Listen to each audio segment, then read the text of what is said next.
اور اللہ کے رسول صلی اللہ علیہ وسلم کیسے کیسے ہمارے لیے رویا ہے، ہمارے لیے کیسے کیسے راتوں کی نیندیں حرام کی ہیں۔ اللہ کے رسول صلی اللہ علیہ وسلم قرآن پڑھ رہے تھے، اللہ کے رسول صلی اللہ علیہ وسلم قرآن پڑھ رہے تھے کہ حضرت عیسیٰ علیہ السلام کا وہ مقولہ، وہ بات چیت جو اللہ نے رکھی قیامت کے دن، اللہ کے رسول صلی اللہ علیہ وسلم کے سامنے سے گزرا۔ اسی طرح حضرت ابراہیم علیہ السلام اپنے قوم کے بارے میں جو کہتے ہیں وہ بھی گزرا۔ سن لو اپنے اپنے انبیاء اپنی اپنی امتوں کے بارے میں کیا کیا کہا ہے۔ یہ امت کی شان ہے کہ ہمارے نبی نے ہمیشہ بد دعا سے پرہیز کی اور دعائیں ہی دی، دعائیں ہی دی، دعائیں ہی دی، حتیٰ کہ ہمیشہ ہی ہمارے لیے دعائیں کرتے رہے۔ لیکن ہر پیغمبر ہمیشہ دعا کرتے کرتے کبھی کبھی اس نافرمانی کی وجہ سے ایسا لفظ بھی بول گئے جو کہ ان کی امتوں کے لیے بہت بڑی سنگینی طور پر عذاب آنے کا باعث بنا۔ حضرت نوح نے 950 سال محنت کی، لیکن جب دیکھا کہ یہ بدبخت قوم قبول کرنے والی نہیں ہے تو فرمایا اے اللہ رب لا تذر علی الارض، ایک بندے کو بھی اس زمین پہ نہ چھوڑنا،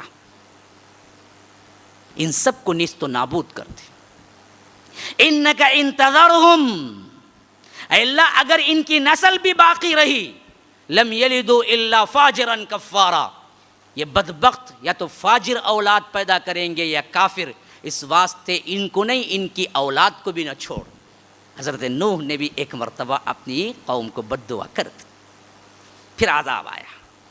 ہاں حضرت ابراہیم علیہ السلام قوم کے بارے میں اللہ پوچھے گا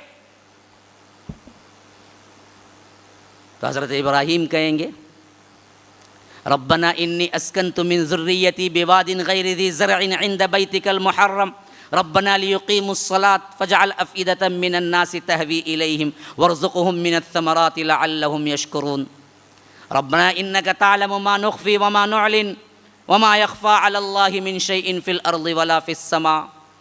اے اللہ میں جو محنت کرنا تھا، عبادت بنانا تھا، عبادت گاہ مکے کو آباد کرنا تھا، یہ سب تو میں نے کیا، لیکن ان بدبختوں نے تیرے ساتھ شریک کر کے جو کچھ بھی کیا، رب انی اضللن کثیرا من الناس، ان بتوں کی وجہ سے، ان شریکوں کی وجہ سے میری بھی قوم کے بہت سے لوگ مشرک بن گئے۔ اللہ اضللن کثیرا من الناس فمن تبعنی فإنہ منی، جو میری اطاعت کیا، میری بات کو مانا، وہ تو میرے میں سے ہے اللہ۔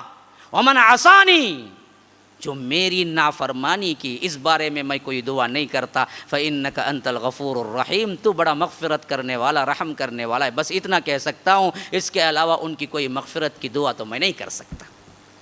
یہاں سے بات ختم ہو گئی۔ حضرت عیسیٰ سے پوچھا کہ تمہاری امت کا کیا حال ہے؟ انہوں نے صاف کہہ دیا اے اللہ ان تعذبہم فإنہم عبادک وَإِن تَغْفِرْ لَهُمْ فَإِنَّكَ أَنْتَ الْعَزِيزُ الرحیم۔ اے اللہ تو تیرے بندے ہیں، چاہے تو تو عذاب دے، تیرے بندے ہیں چاہے تو تو ان پر رحم کر، میں کچھ بول نہیں سکتا کیونکہ یہ بدبخت کیا کیے، میرے بعد گناہوں میں پڑ گئے۔ عیسیٰ نے اپنی امت کے بارے میں یوں کہہ کے ہاتھ اٹھا دیا، ان تعذبہم فإنہم عبادک وإن تغفر لہم، اے اللہ تیرے بندے ہیں، چاہے تو عذاب دے، چاہے تو کیا ہے معاف کر دے۔ ابراہیم یہ کہہ کے ہاتھ اٹھا دیے، رب انہن اضللن کثیرا من الناس فمن تبعنی فإنہ منی ومن عصانی فإنک انت الغفور الرحیم۔ حضرت محمد الرسول اللہ صلی اللہ علیہ وسلم آیتوں سے گزرے، کہا کہ یہ تو میں اپنی امت کے بارے میں نہیں کہہ سکتا،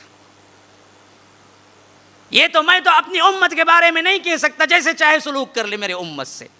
وہ رو رہے ہیں، رو رہے ہیں، حتیٰ کہ تہجد کی نماز میں بار بار پڑھ رہے ہیں ان تعذبہم فإنہم عبادک۔ عیسیٰ نے تو یہ کہہ دیا کہ چاہے تو کیا تیرے بندے تو عذاب دے، چاہے تو رحمت برسا۔ اے اللہ میں تو یہ نہیں کہہ سکتا، میری امت کی مغفرت چاہیے، میری امت کی مغفرت چاہیے، میری امت کی مغفرت چاہیے، امتی امتی اللہم امتی اللہم امتی، حتیٰ کہ اللہ تبارک و تعالیٰ کو رحم آ گیا۔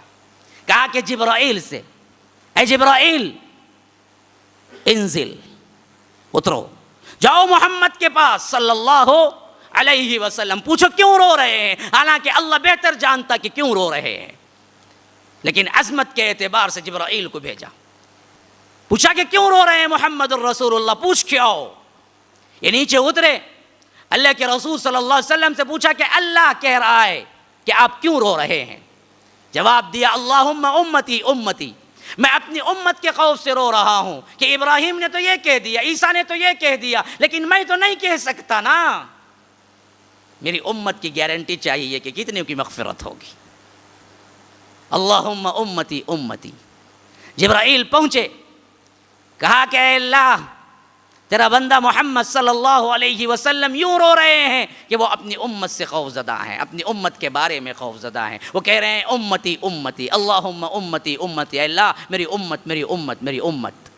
تو کہا کہ جاؤ نیچے، پھر جاؤ اب یہ پیغام دے دینا، اللہ تمہاری امت کے بارے میں تمہیں مایوس نہیں کرے گا، اس حد تک تمہیں دے گا جس حد تک کہ تم خوش ہو جاؤ،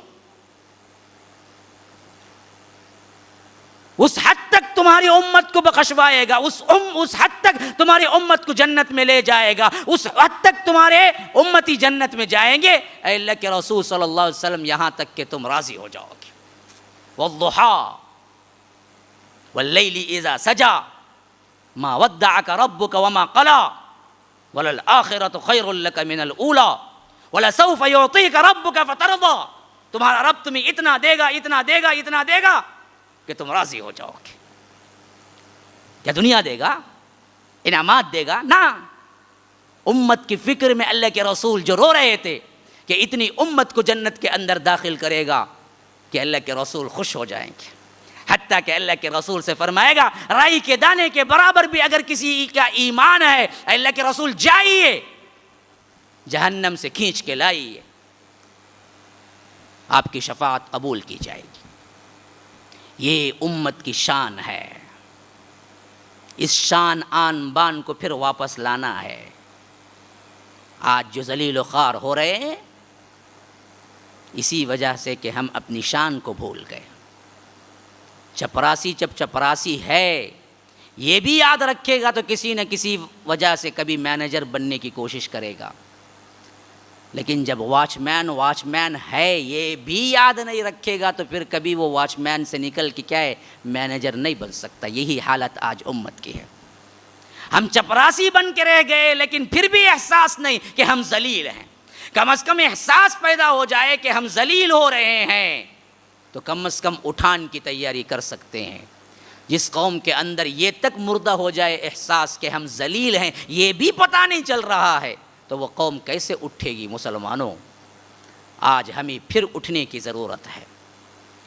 آج ہمیں پھر وہ عظمت حاصل کرنے کی ضرورت ہے جو اللہ کے رسول صلی اللہ علیہ وسلم نے ہمیں دیا.